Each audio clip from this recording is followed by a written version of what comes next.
Welcome to the Anxiety Coaches Podcast, a relaxing and informative show where we explore anxiety, panic, and PTSD, sharing how you can overcome them for life.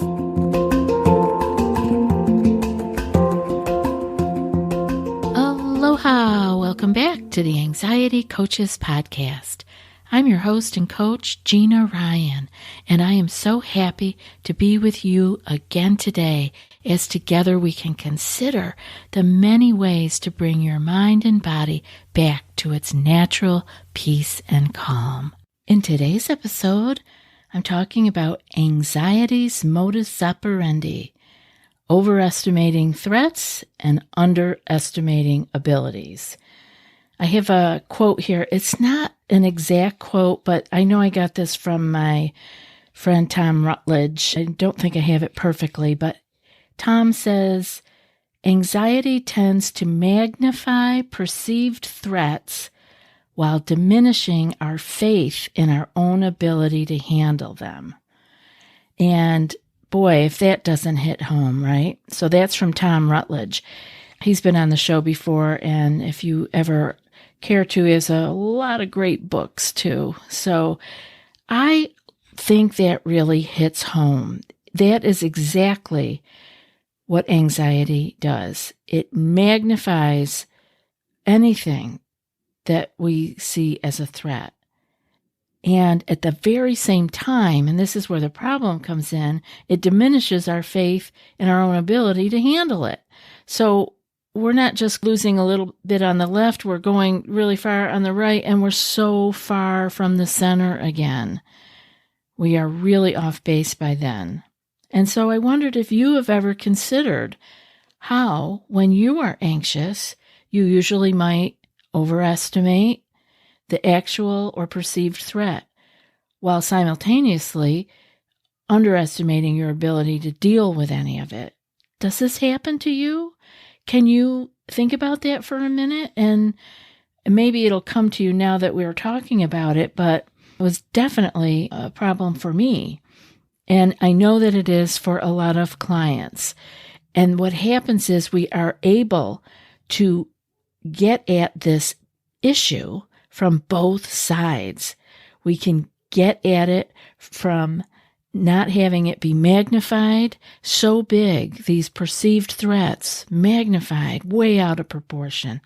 And we can also learn to have faith in our own abilities to handle whatever comes our way. And boy, working on both of those, you really can make big changes in your life on a day-to-day basis. This really is anxiety's modus operandi. It is a problem. And I see that the problem is that when we are anxious or fearful, we don't even question either the threat or our abilities.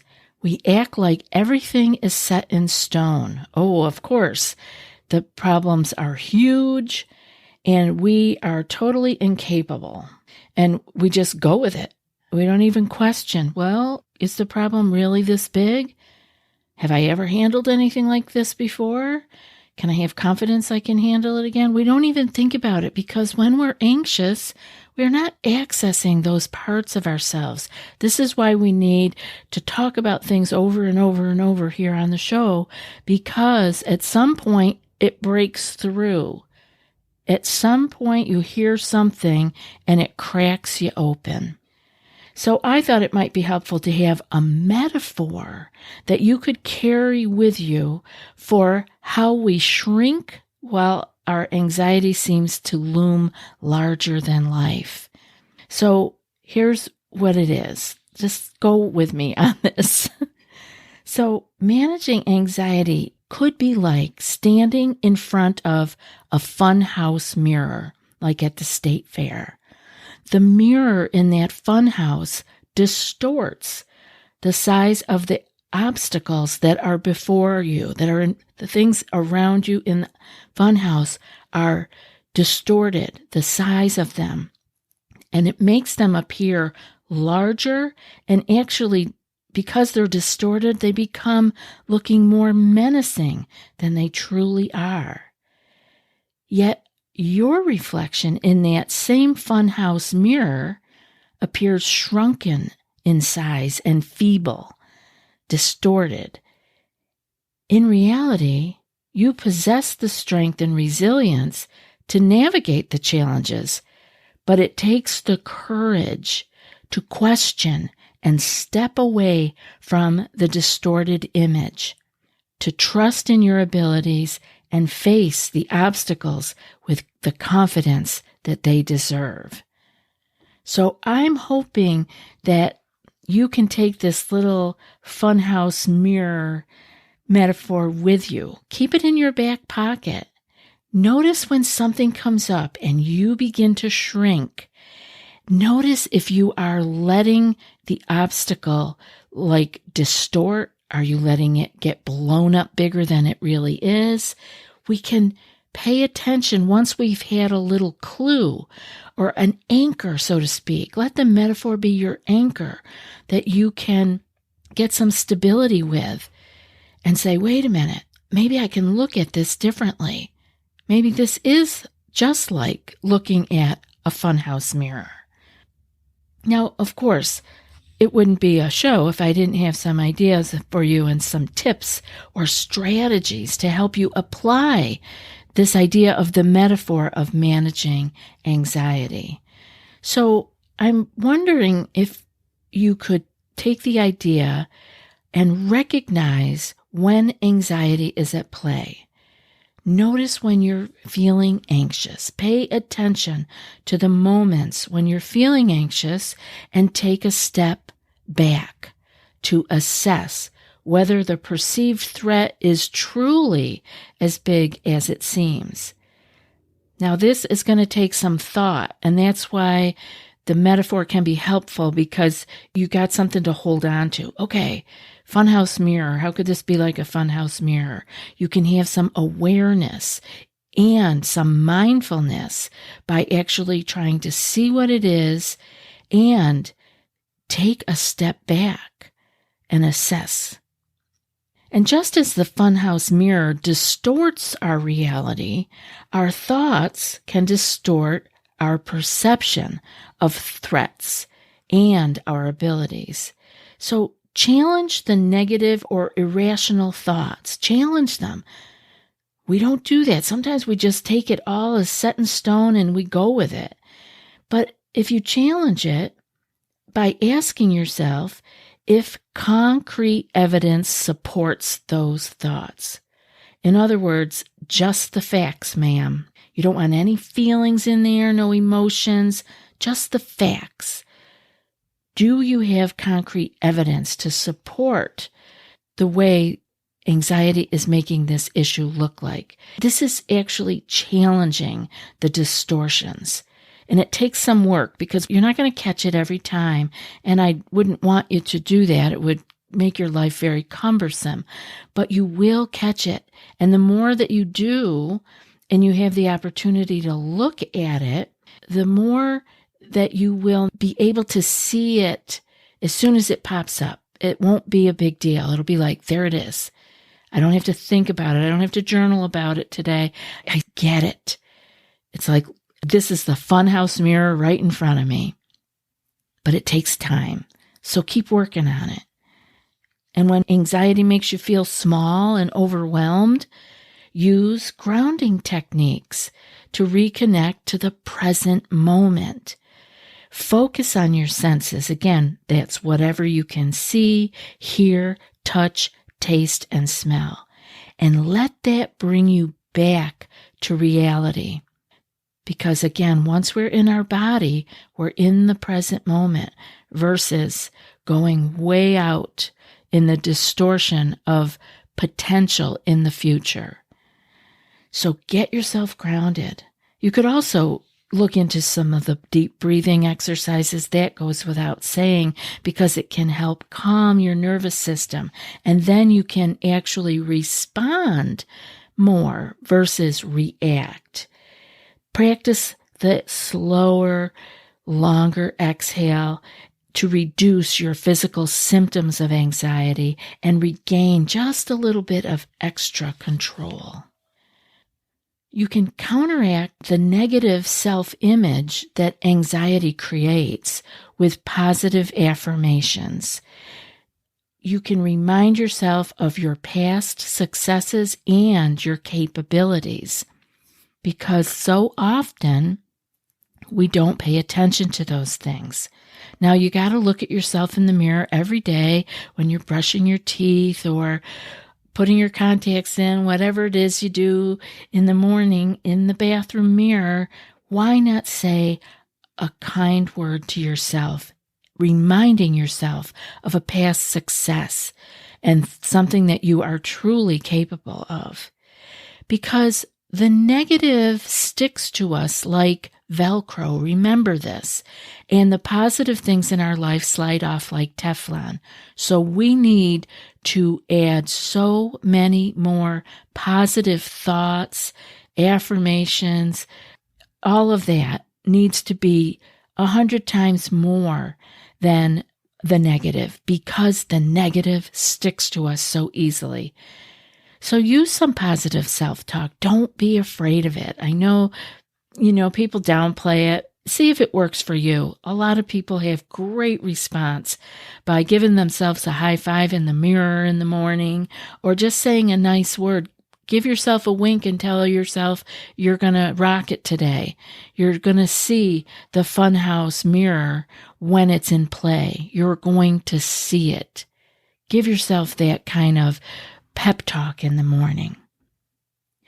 And I want you to think about gradually exposing yourself to the situations that trigger anxiety. Now, this is exposure quote therapy, or I like to look at it as progressive exposure, meaning that you're just biting off a little bit more than you have been as you are getting into the situations that normally trigger your anxiety.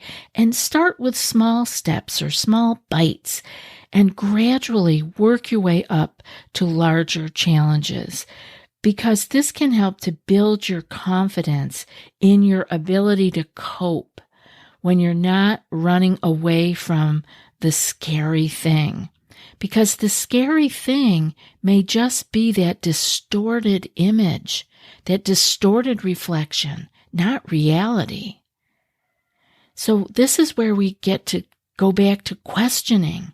Like I said earlier, what are the facts? Get the ideas down in a concrete way.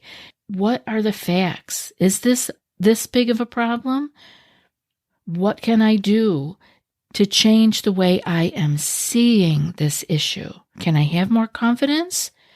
Can I see that a little bit of the issue is distorted? Can I do a little bit of both?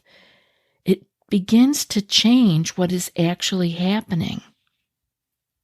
And with all of this, I want you to be kind to yourself, to understand that everyone faces moments of anxiety, and it doesn't diminish your worth or your ability. And I want you to treat yourself with the same compassion that you would offer a friend. Be kind. We have to be our own best friend. Imagine yourself stepping away from the funhouse mirror, leaving behind the distorted image, and approaching the challenges in your life with a clear, confident perspective. Visualize that. Spend some time. If you are good with visualization, obviously this is not for everyone. Not everyone does well with visualization. I even know people who can't do it. They're like, I don't even know what you're talking about. I don't see anything. But if you are willing and you want to use some visualization, imagine yourself doing that. See the funhouse mirror with all of its waves and making the things around you in the funhouse huge and scary, and making you look really tiny and skinny and feeble, or big, huge, as wide as you are tall, unable to do anything. Visualize that, and then see yourself as easy as it would be in a funhouse to step to the side or to step back or move beyond that mirror, and everything changes. see if you can find a more clear and confident perspective. I'm hoping that you could also write down your thoughts and feelings, because this can help you to identify patterns and triggers. Now, this would be the kind of journaling where you were going to keep it and go back and read it over and over again, not the kind that you're going to rip up and throw away. Because if you can go back over and reread them, the magic is in there. Let me tell you, I read people's food and feeling journals for 12 years. The amount of insight that comes not from one entry, but from rereading a number of them in a row, going over them and seeing these common threads that you wouldn't see if you had not had the history written down. So this is, again, not for everybody. Not everybody's going to want to do this, but it can really help you identify patterns and triggers, making challenging and managing them easier. So remember that managing anxiety is a process that takes time and practice, and not everything that I talk about works for everyone. You have to work your way through what is moving you forward. So be kind as you walk through the funhouse of life. The metaphor of the funhouse mirror can serve as a valuable reminder to question anxiety's distorted perceptions and to trust in your own strength and resilience. I hope today's show was helpful for you. I hope that if you have a metaphor that helps you get through these challenging times, I would love to hear from you. anxietycoachespodcast@gmail.com. And now for today's quote. Anxiety tends to magnify perceived threats while diminishing our faith in our own ability to handle them. And that's from Tom Rutledge. I'll be back in a few more days with another podcast. Until then, be well and aloha. Thanks so much for joining us for today's episode of the Anxiety Coaches Podcast. Find more information at theanxietycoachespodcast.com.